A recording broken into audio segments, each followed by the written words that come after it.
ang bata dati, she graduated from Ateneo. Ano po siya?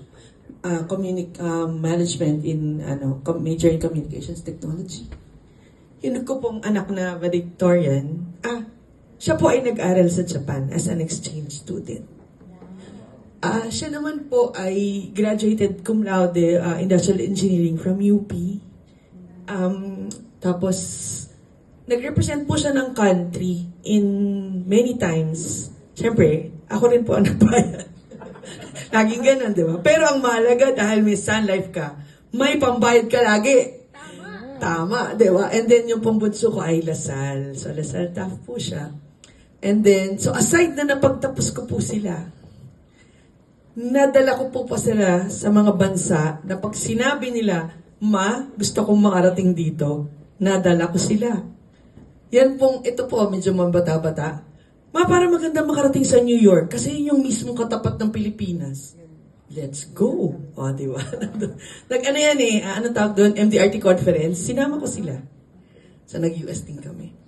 Ito pong Europe, may magandang kwento to. Pero, hindi ko na ikukwento. Pero, Sun Life din ang galing ang pera dyan. So, nag-Europe po kami, ha? Di ba? Yayamanin, di ba? Di ba? Single parent. Nakapagpaaral sa magagandang school. Nakapagdala sa mga anak sa Europe.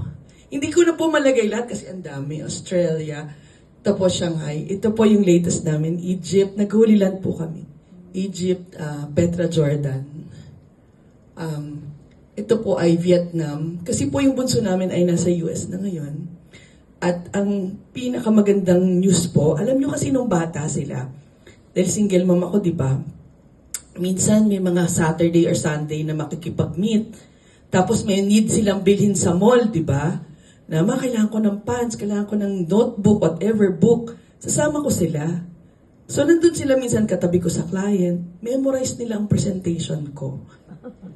Ganon. Kaya po ngayon sila lahat, proud to say, are financially independent. Wala na pong nakaasa sa akin at nagre-regalo pa. Syempre po yung monthly yung panggastos, alam nila, naku si mami daming pera. Something like that. Hindi siya nagbibigay.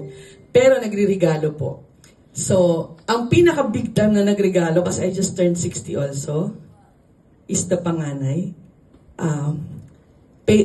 Trip will go to Kazakhstan and Uzbekistan on Saturday. Regalo po niya sa akin.